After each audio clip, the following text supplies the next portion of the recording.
Assalamualaikum, saya Orlando Fadil kelas 7E.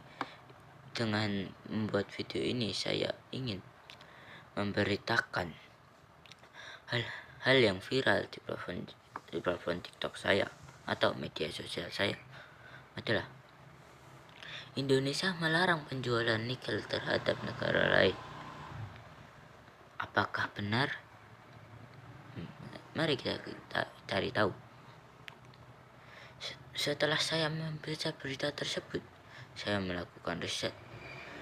Saya membaca artikel tentang itu, saya mencari apakah kebenarannya. Jika menurut artikel yang saya baca itu benar, Indonesia melarangnya. Dan pertanyaannya sekarang, apakah yang diinginkan Indonesia karena melarang penjualan itu? Indonesia melarang penjualan nikel bukan hanya semata-mata agar bangsa yang Eropa atau bangsa yang membutuhkan nikel takut, tapi Indonesia ingin mengatur hilirisasi dalam negeri dan meningkatkan penjualannya. Buktinya saja 2014 Indonesia hanya mendapatkan 17 triliun dari penjualan itu. Tetapi Indonesia bisa mendapatkan 326 triliun di 2021 ini. Karena itu menjual nikel tidak secara mentah, tapi mengolahnya terlebih dahulu. Akibat adanya larangan ini, bangsa-bangsa di Eropa atau negara-negara di Eropa marah karena mereka sangat perlu nikel ini untuk membuat baterai. Karena nikel ini sangat bagus untuk mengalirkan listrik.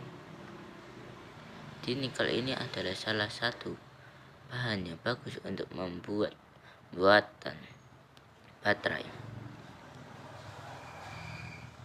Tidak hanya mengecam saja, tetapi mereka langsung menggugat bangsa Indonesia ke WTO. Indonesia tidak tinggal diam. Indonesia langsung mengajukan banding. Tetapi Indonesia kalah dalam banding itu. Tidak hanya itu, Indonesia selalu langsung melakukan banding agar Indonesia tidak kalah dalam bandingnya, tetapi tetap kalah. Jadi dari bangsa Eropa. Ya, Indonesia memang kalah, tapi Jokowi atau presiden kita tidak mengalah. Ya terus mengajukan banding terhadap WTO. Kenapa Eropa sangat ingin menguasai nikel secara mentah? Tidak hanya itu, jika Eropa tidak mendapatkan nikel mentah itu, Eropa akan banyak orang yang berpengangguran di sana. Karena banyak orang di Eropa yang bekerja sebagai pengolah nikel di pabrik-pabrik Eropa sana tentunya. Tidak hanya itu, bangsa Eropa juga ingin menguasai semua nikel yang ada di Indonesia, tetapi Indonesia tidak tinggal diam. Akibat buruk Indonesia melakukan penjualan nikel ini adalah, ya tadi saya sudah bilang, banyaknya pengangguran di Eropa. Pabrik-pabrik yang mengolah nikel berhenti beroperasi.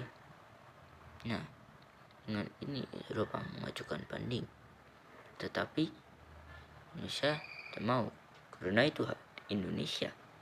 Benar kan? Apa salah? Itu hak Indonesia, dan ini adalah aset yang berharga bagi Indonesia. Keuntungan yang besar, Bung. ya dari 17 triliun menjadi 326 triliun. Apakah itu kecil? Tidak, itu sangat besar. Ini bisa menjadi salah satu aset Indonesia bisa menjadi negara yang maju dan adekuasa. Mungkin jika masih bisa dilanjutkan, karena rata-rata begini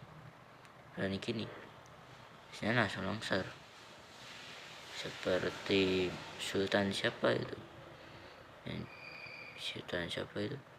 langsung dibunuh. Ya, saya tidak menakut-nakuti Jokowi ya, dia cuma bilang takutan. Tapi yang saya pikirkan ini adalah apakah ini akan terus berlangsung, karena biasanya begini nih, kalau sudah ganti presiden udah ganti cerita. Ya semoga saja ini bisa masih terjadi. Kita doakan yang terbaik saja untuk bangsa kita dan kita bisa menjadi maju. Sekian berita yang bisa saya bawakan. Oh iya, saya lupa bilang, tidak hanya penjualan nikel saja yang dilarang oleh Indonesia, banyak lainnya, tetapi cuma nikel yang ini saja yang saya ingin beritahukan kepada Anda. Terima kasih, saya Orlando Fadil, kelas 7